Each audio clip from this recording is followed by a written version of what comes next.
ما الذي يفرق بيننا وبينهم؟ منهج السلف، لأن السلف هم الذين فهموا الكتاب والسنة وساروا عليهما، فنحن نتبع السلف الصالح. إن الحمد لله نحمده ونستعينه ونستغفره ونعوذ بالله من شرور أنفسنا ومن سيئات أعمالنا، من يهده الله فلا مضل له ومن يضلله فلا هادي له، واشهد أن لا إله إلا الله وحده لا شريك له إقرارا به وتوحيدا، واشهد أن محمدا عبده ورسوله وصلوات الله وسلامه عليه. يا أيها الذين آمنوا اتقوا الله حق تقاته ولا تموتن إلا وأنتم مسلمون. يا أيها الناس اتقوا ربكم الذي خلقكم من نفس واحدة وخلق منها زوجها وبث منهما رجالا كثيرا ونساء، واتقوا الله الذي تساءلون به والأرحام إن الله كان عليكم رقيبا. يا أيها الذين آمنوا اتقوا الله وقولوا قولا سديدا يصلح لكم أعمالكم ويغفر لكم ذنوبكم، ومن يطع الله ورسوله فقد فاز فوزا عظيما.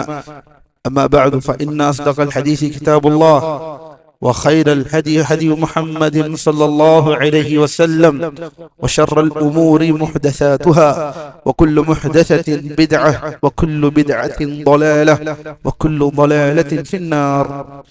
أما بعد، الله நடிகார்களே, திருமறை குர்ஆன் மானுடத்தின் வாழ்க்கைக்கு தீர்வாக இருக்கிறது.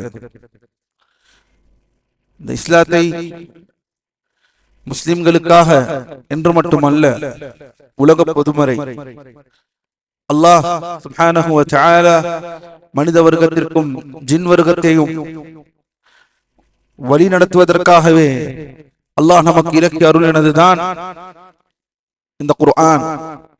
இந்த குர்ஆன் எல்லா வகையான போதனைகளையும் எல்லா வகையான நன்மாராயங்களையும் நமக்கு சொல்லிக் கொண்டிருக்கிறது.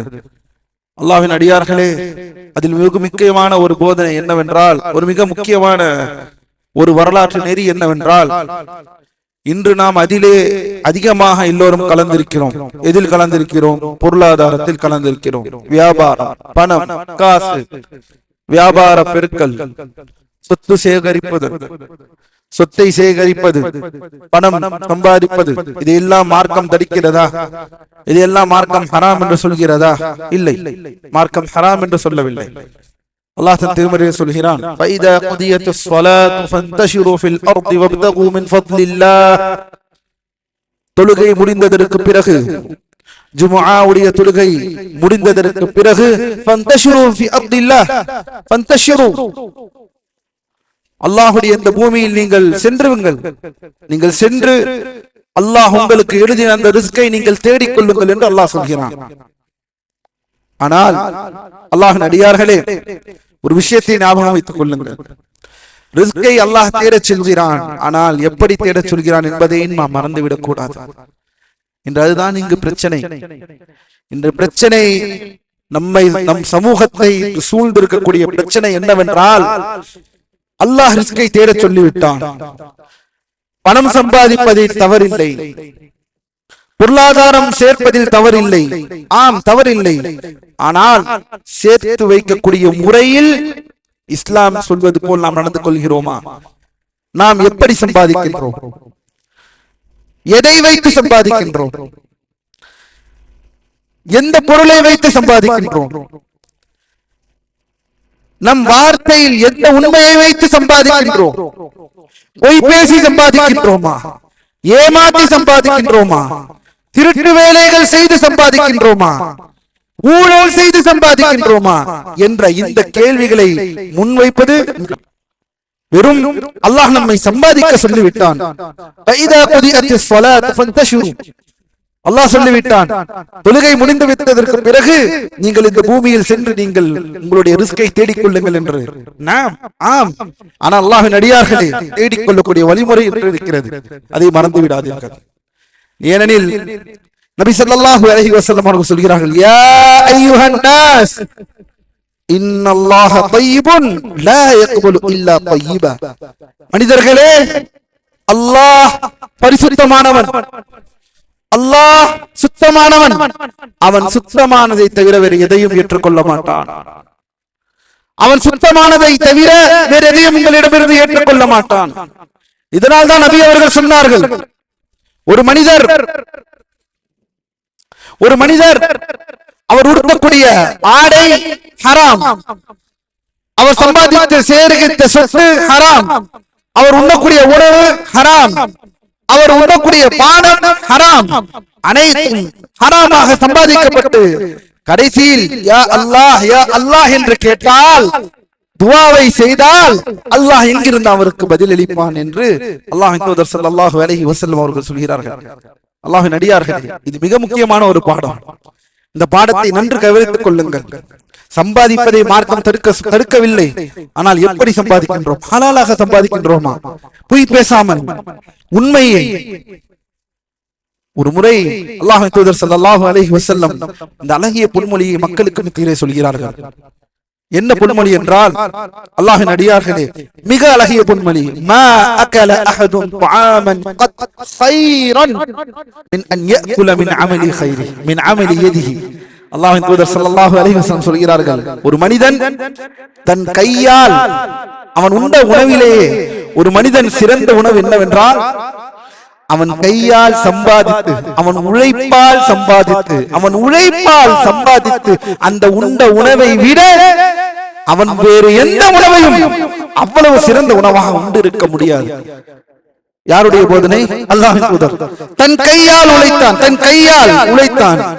இந்த உழைப்பில்லாமல் என்று சம்பாதிக்கக்கூடிய உலகம் என்று ஆகிவிட்டது. அல்லாஹ்வின் அடியார்களே, லா ஹவுல வலா குவத்த இல்லா பில்லாஹ். இன்று எந்த அளவிற்கு போய்விட்டது அல்லாஹ்வின் அடியார்களே. கையிலே விபச்சார செயலி என்றால் ஏதோ வெறுமன இந்த விபச்சாரத்தில் ஈடுபடுபவர்கள் தனியாக பிளே ஸ்டோரிலோ அல்லது ஆப் ஸ்டோரிலோ மறைமுகமாக ஒரு அப்ளிகேஷனை டவுன்லோட் செய்து பயன்படுத்திக் கொள்பவர்களை பற்றி பேசவில்லை. அது ஆயிரம் இருக்கிறது. அப்படிப்பட்ட செயலிகள், அப்ளிகேஷன்கள். நாம் பேசுவது இந்த இன்ஸ்டாகிராமை, நாம் இப்போது சொல்லிக் கொண்டிருப்பது இந்த இன்ஸ்டாகிராமை. யோசித்து பார்த்தீர்களா? நான் சொல்வது உங்களுக்கு புரிகிறதா? அல்லாஹ்வின் தூதர் ஒரு பக்கம் சொல்கிறார்கள், ஒரு மனிதன் தன் உழைப்பால் அவன் வியர்வையினால் உழைத்து உண்ட உணவை விட அவன் வேறு எந்த உணவையும் அவன் சிறப்பான உணவாக உண்டிருக்க முடியாது.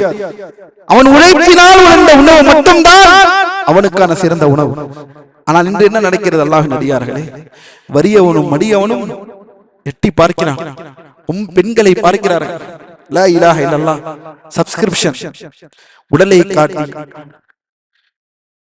உறுப்புகளை காட்டி, மானத்தை இழந்து இன்ஸ்டாகிராமில் சப்ஸ்கிரைப் செய்தால் 300 ரூபாய், 400 ரூபாய்.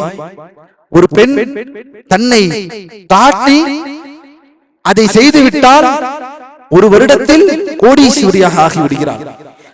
இதை உழைக்கிற வர்க்கம் பார்க்கின்றது. உழைத்து உண்ணுகிறோம், கஷ்டப்பட்டு 1 ரூபாய் சேமித்து உண்ணுகிறோம். அதை இளைஞன் பார்க்கிறான், வலித்து வருகிறான். எப்படி வலித்து வருகிறான்? உடலை காட்டி கோடீஸ்வரியாக ஆகிவிடுகிறார்கள். உடலை காட்டி, வெறும் உடலை காண்பித்து சப்ஸ்கிரிப்ஷன் என்ற முறையை, விபச்சார செயலியை நம் எல்லோர் கையிலும் அந்த இன்ஸ்டாகிராம் என்று இருக்கிறதா இல்லையா? என் கேள்வி. இந்த கேள்விக்கு பதில். தனிப்பட்ட விபச்சார செயலியை பற்றி இங்கு நான் பேசவில்லை. நான் பேசுவது இன்ஸ்டாகிராமை பற்றி. எத்தனை பிள்ளைமார்கள், எத்தனை பிள்ளைகள் இதனால் இப்படிப்பட்ட எண்ணத்திற்கு போகக்கூடும் என்பதை கண்கூடாக நம்மால் பார்க்க முடிகிறது. இந்த முஸ்லிம்கள் விகண்டிடுவதற்கு முன்னால் முஸ்லிம் இல்லாதவர்கள் இன்று அரசாங்கத்திடம் போய் முறையிடுகிறார்கள். இதை தடுங்கள். எதை தடுங்கள்? இளைஞர்கள் சீர்கிடுவதை கண்ணால் பார்க்க முடியவில்லை. இதை தடுங்கள்.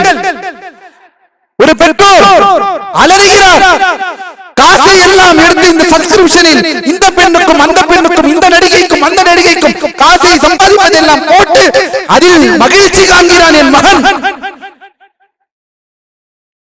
உழைக்கிற வர்க்கம் பார்க்கின்றது. நாம் ஏன் உழைக்க வேண்டும்? பின்பு நாமும் கொலை, கொள்ளை, திருட்டு என்று போய்விடலாமே, நாமும் இப்படி சம்பாதித்து விடலாமே. அல்லாஹ்வின் அடியார்களே, அதைத்தான் இங்கு ஆரம்பத்தில் சொன்னேன். எவ்வாறு எது எவ்வளவு சம்பாதிக்கின்றோம் என்பது முக்கியமில்லை, எப்படி சம்பாதிக்கின்றோம் என்பதுதான் முக்கியம். எதை எடுத்து எதனோடு யாரோடு போட்டி போட்டுக் கொள்ள போகிறோம்? அல்லாஹ்வின் அடியார்களே, யாருடன் போட்டி போட்டுக் கொள்ள போகிறோம்? எந்த ஹலாலான வருமானத்தோடு அல்லாஹ்வை சந்திக்க போகிறோம்? இதையெல்லாம் கேட்பது யார்? இதையெல்லாம் தடுக்கக்கூடியவர்கள் யார்? நமக்கு நாமே நன்மாராயம் சொல்லாமல் இதையெல்லாம் தடுக்க முடியாது. நம் கையை விட்டு போய்விட்டது. அல்லாஹ்வின் அடியார்களே, நம் கையை விட்டு போய்விட்டது. இன்ஸ்டாகிராமை தடுத்து விடுவீர்களா? இன்ஸ்டாகிராமை தடுத்தீர்கள். டிக்டாக்கை தடுத்தோம், டிக்டாக் தடுக்கப்பட்டது. டிக்டாக் இன்று வேறொரு உருவத்தில் இதோ வந்து விட்டது இன்ஸ்டாகிராம். இன்ஸ்டாகிராம் தடுக்கப்பட்ட நாளை வேறொரு சோசியல் மீடியா காலம். ஆனால் நாம் தான் நம் பிள்ளைகளை சரியான முறையில் வளர்க்க வேண்டும். நம் பெண் பிள்ளைகள் இதனால் பார்த்து லா இலாஹ இல்லல்லாஹ், உடலை காட்டி உயிரை காட்டியும் காசு சம்பாதித்து விடலாம், கோடீஸ்வரி ஆகி விடலாம். 10,000 பேர் 300 ரூபாய் மாதம் செலுத்தினால், 10,000 பேர் 300 ரூபாய் மாதம் செலுத்தினால் என்னவாகும்? இது வியாபாரமா? அல்லாஹ் நம்மை பாதுகாப்பானாக. அல்லாஹ்வின் அடியார்களே, சிந்தியுங்கள். நம் பெண் பிள்ளைகளையும் நம் பிள்ளைகளையும் நம் ஆண் பிள்ளைகளையும் எவ்வாறு செயல்படுத்த போகிறோம்? அடுத்த தலைமுறைக்கு நாம் எதை கடத்த போகிறோம்? எதை சொல்லித்தர போகிறோம்? பணம் எப்படியாவது சம்பாதி என்று சொல்ல போகிறோமா? இப்படித்தான் சம்பாதிக்க வேண்டும். அது கொஞ்சமாக இருந்தாலும் அதிகமாக இருந்தாலும் சரி, ஷரியத்தின் வழியில் செல், உனக்கு கிடைப்பதில் பரக்கத் இருக்கும் என்று நம் பிள்ளைகளுக்கு சொல்லித் தர போகிறோம். வலிஜமீஇல் முஸ்லிமீன மின் குல்லி தன்ப் ஃபஸ்தக்ஃபிரூஹ் இன்னஹு ஹுவல் கஃபூருர் ரஹீம்.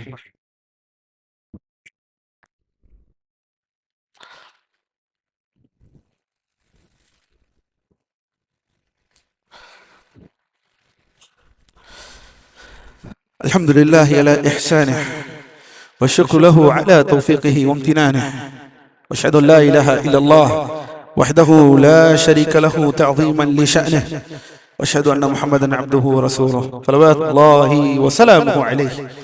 அல்லாஹ்வின் அடியார்களே, சில பேர் சொல்வார்கள், இந்த விஷயத்தில் இந்த ஹராமான வழிமுறை என்று வந்துவிட்டால் சிலர் இவ்வாறு பேசுவதற்கு கூட துணிகிறார்கள். மார்க்கம் அறிந்தவரிடம் பேசுவதில்லை, மார்க்கம் இல்லாதவரிடம் ஒரு விஷயத்தை சொல்வார்கள். என்ன என்றால், அல்லாஹ் குர்ஆனிலே சொல்லியிருக்கின்றான், இல்லா யகுன பைனகும் தராதின். அல்லாஹ் சொல்கிறான், வியாபாரம் என்பது இரு கூட்டம், அதாவது இரு தரப்பினர்கள் அவர்கள் மனமும் வந்து சம்மதித்துக் கொண்டால் அதற்கு பேர் வியாபாரம். ஆம், அதற்கு பேர் வியாபாரம். அதுதான் வியாபாரத்தின் அடிப்படை. ஏனெனில் ஒரு பொருளை நீங்கள் ஒருவரிடம் விற்கிறீர்கள் என்றால் அவரை நீங்கள்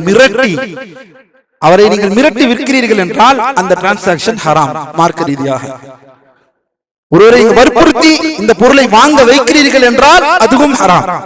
கவனியுங்கள், மார்க்கத்தில் வியாபாரத்தில் டிரான்சாக்சனில் ஒரு பொருளை மிரட்டி வாங்க வைத்தாலும் ஹராம், அவரை வற்புறுத்தி வாங்க வைத்தாலும் ஹராம். அவரை வற்புறுத்தி என்னிடம் தான் நீங்கள் விற்க வேண்டும் என்று அவரிடம் கம்மியான ரேட்டுக்கு வாங்கினாலும் ஹராம். அதாவது ஒரு மனம், அதாவது பேரம் பேசலாம், மார்க்கம் அதை தடை சொல்லவில்லை. ஆனால் மனதாக அவர் வெறுத்திருக்க கூடாது. அந்த வியாபாரத்தை அவர் வெறுத்து விட்டால் அது ஹராமாகிவிடும். இரு தரப்பும் பரஸ்பரமாக. என்ன ஒருத்தர் சொல்கிறார் என்றால், எனக்கும் இதில் பிரச்சனை இல்லை, அவருக்கும் இதில் பிரச்சனை இல்லை. எப்படி? வட்டி நான் கொடுக்கிறேன், அவர் வட்டி வாங்கிக் கொள்கிறார், இதில் ஹராம் எங்க இருக்கிறது? அப்படி என்றால் வட்டி ஹராம் என்பதை மறந்து விட்டீர்கள் இல்லவா?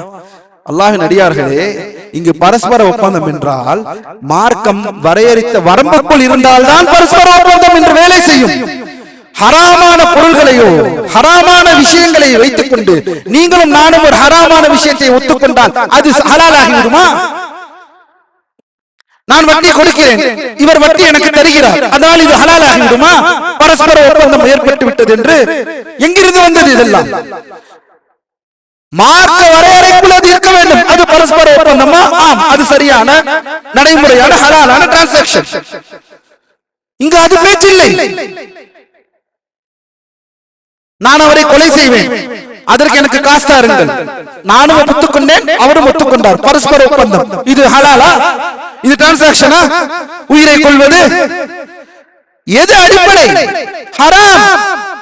ஹராம் என்ற அந்த வட்டத்திற்குள் வந்துவிட்டால் அது இரு தரப்புகள் நீங்கள் ஒத்துக்கொண்டாலும் சரி, அது ஹராம். நாளை நீங்கள் மறுமையில் அல்லாஹ்விடம் பதில் சொல்ல வேண்டும். அல்லாஹ் நடிகார்களே, அல்லாஹ் நம்மை பாதுகாப்பானாக, அல்லாஹ் நம்மை பாதுகாப்பானாக. இந்த விஷயங்களை எப்போது நாம் இந்த விஷயங்களை நாம் சரியாக செய்ய போகிறோம் என்பதை தெரியவில்லை. நபி ஸல்லல்லாஹு அலைஹி வஸல்லம் அவர்கள் சொல்கிறார்கள், கவனியுங்கள் அல்லாஹ் நடிகார்களே, கவனியுங்கள். இரு கண்களின் விபச்சாரம் தெரியுமா? கண்களின் விபச்சாரம் என்ன? கண்களின் விபச்சாரம் என்ன? பார்ப்பது. காதுகளின் விபச்சாரம் என்ன? கேட்பது. அஸ்ஸமா. வாயின் விபச்சாரம் என்ன? நாவு. கைகளின் விபச்சாரம் என்ன? தொடுவது. கால்களின் விபச்சாரம் என்ன? அதை நோக்கி நகர்வது. மனதின் விபச்சாரம் என்ன? அதை விரும்புவது, அதை அடைய விரும்புவது. இத்தனையும் நடந்துவிடும். கடைசியில் அந்த மர்ம உறுப்பு அதை உண்மைப்படுத்தும் அல்லது பொய்ப்படுத்தும். யார் சொன்னார்கள் இதை? நபி முஹம்மது இப்னு அப்துல்லாஹ் அலைஹி அஃதலுஸ் ஸலாத்து வஸ்ஸலாம். அல்லாஹ்வின் தூதர் ஸல்லல்லாஹு அலைஹி வஸல்லம் சொன்ன நபிமொழி, கண்கள், காதுகள், வாய்கள், நாவுகள், கைகள், கால்கள், இது அனைத்தும் ஒரு வகையில் விபச்சாரம். ஏன்? இதெல்லாம் செய்தாலே விபச்சாரமாகி விடாது. ஆனால் விபச்சாரத்தின் நோக்கம் இது அனைத்தும் தான் விபச்சாரத்திற்கு மனிதனை கொண்டு போய் சேர்க்கும். இதை எல்லாவற்றுக்கும் அவன் வந்துவிட்டான் என்றால் கடைசியில் அந்த உறுப்பு உண்மைப்படுத்தும் அல்லது அதை பொய்ப்படுத்தும். நபி அவர்கள் சொல்கிறார்கள். அல்லாஹ் நம்மை பாதுகாப்பானாக, அல்லாஹ் நம்மை பாதுகாப்பானாக. அல்லாஹ் நடிகார்களே, அந்த கண் விபச்சாரம் இன்ஸ்டாகிராமில் இல்லையா? அந்த காது விபச்சாரம் இன்ஸ்டாகிராமில் இல்லையா? சோசியல் மீடியாவில் இல்லையா? பிரைவேட் சாட், அந்த சாட், இந்த சாட், டைரக்ட் சாட், இன்னும் எத்தனை சாட்? எங்கே செல்கிறோம்? சரி, இதை ஆதரிப்பவன் வீட்டில் ஆண் பிள்ளைகளாக, ஆண் மக்களாக இருக்கக்கூடிய நாம் என்ன செய்ய வேண்டும்? அல்லாஹ்வின் அடியார்களே, நீங்கள் வெளியே போய் எல்லாம் தடுக்க வேண்டாம். நம் வீட்டில் நம் பிள்ளைகள் விஷயத்தில் இன்று ஒரு காலத்தில் சொல்வார்கள், உங்கள் பிள்ளைகள் மொபைல் போன் யூஸ் பண்றார்களா இல்லையா என்பதை பாருங்கள் பாருங்கள் என்று சொல்லி சொல்லி வளர்க்கப்பட்டோம். ஆனால் இன்று உங்கள் பிள்ளைகள் மொபைல் போனை வைத்து என்றால் நாம் வீட்டில் இருக்க முடியாது. அப்படி இருக்கிறது ஒரு சூழல். அதை தாண்டி இன்று என்னவென்றால், உங்கள் பிள்ளைகள் யாரை சப்ஸ்கிரைப் செய்திருக்கிறார்கள் என்பதை பாருங்கள், யாரை ஃபாலோ செய்கிறார்கள் என்பதை பாருங்கள். அல்லாஹ் நம்மை பாதுகாக்க வேண்டும். அல்லாஹ்வின் அடியார்களே, சில பேர் நினைக்கலாம், அல்லாஹ் பாதுகாப்பானாக, டிரெஸ்ஸுக்காக பார்க்கிறேன், தோடுக்காக பார்க்கிறேன், ஆடைக்காக பார்க்கிறேன். அல்லாஹு ஆலம், அவர்கள் ஒரு விபச்சாரியாக கூட இருக்கலாம். விபச்சாரியாக இருக்கலாம் என்று சொல்கிறேன். விபச்சாரி என்று நான் சொல்லவில்லை, இருக்கலாம். இதே சப்ஸ்கிரிப்ஷன் சர்வீஸை வைத்தவர்களாக இருக்கலாம். எங்கே செல்கிறோம் அல்லாஹ்வின் அடியார்களே? நாம் எங்கே செல்கிறோம்? இதையெல்லாம் பார்க்கும் போதுதான் கடைத்தோடியில் இருக்கக்கூடியவன் எப்படியாவது நாமும் சம்பாதித்து விடலாம், எவனையாவது கொலை பண்ணி, எவனிடமாவது திருடு, இவர்கள் இவ்வாறு சம்பாதிக்கிறார்கள். நடக்கிறது அல்லாஹ்வின் அடியாரே, நடக்கிறது. கடைசியில் தகப்பன் எந்த நிலைக்கு தள்ளப்படுகிறான் என்று அல்லாஹ் பாதுகாக்க வேண்டும். நம் சமூகத்தில் அப்படிப்பட்ட தகப்பன்மார்களை அல்லாஹ் தந்துவிடக் கூடாது. என்ன, இன்ஸ்டாகிராமில் எப்படியாவது உன்னை காட்டி எனக்கு காசு சம்பாதித்து கொடு. இதை இந்த அசிங்கத்தை வழக்கமாக ஆக்கப்பட்டால் என்ன ஆகும்? நாளடைவில் அது பாவம் என்று மக்களுக்கு மத்தியில் தெரியாது. நாளை என்ன வேலை செய்கிறார்கள்? அவர் இன்ஸ்டாகிராமில் இன்ஃப்ளூயன்சராக இருக்கிறார். எப்படி? இன்ஸ்டாகிராமில் இன்ஃப்ளூயன்சராக இருக்கிறார். எங்கே செல்கிறோம்? அல்லாஹ் நம்மை பாதுகாப்பானாக, அல்லாஹ் நம்மை நேர்வழியில் செலுத்துவானாக. அல்லாஹ் நம் முஸ்லிம்களை இந்த உலக மக்களுக்கு ஒரு முன்மாதிரியாக, உலக மக்களுக்கு, முஸ்லிம் அல்லாதவர்களுக்கு ஒரு முன்மாதிரி சமுதாயமாக, தன்னுடைய வியாபாரத்தில் ஹலாலை எதிர்பார்த்தும் யாரையும் ஏமாற்றாமல் அழுக்கான முறையில் அல்லாமல் சத்திய வழியில் சம்பாதித்து மக்களுக்கு மத்தியில் உங்களிடம் எவ்வளவு நீங்கள் சம்பாதிக்கிறீர்களோ அதை ஹலாலா இருந்தால் போதுமானது. அல்லாஹ் நடிகார்கள், அதில் நிச்சயமாக அல்லாஹ் அதில் வரக்கத்தை வைப்பான் என்பதை மட்டும் மறந்து விடாதீர்கள். இன்ஸ்டாகிராமில் இருந்து எச்சரிக்கையாக இருங்கள். நேரம் சரியில்லை. இந்த இன்ஸ்டாகிராமிலாக விபச்சாரம் பரவுகிறது. அல்லாஹ் நம்மை அனைவர்களையும் பாதுகாப்பானாக. إن الله وملائكته يصلون على النبي يا أيها الذين آمنوا صلوا عليه وسلموا تسليما. عباد الله إن الله يأمركم بالعدل والإحسان وإيتاء ذي القربى وينهى عن الفحشاء والمنكر والبغي يعظكم لعلكم تذكرون. فاذكروا الله يذكركم واشكروه على نعمه يزدكم ولذكر الله أكبر والله يعلم ما تصنعون. بيننا وبينكم السلف، بيننا وبينكم الكتب. كان أحمد يقول البدع بيننا وبينكم الجنائز.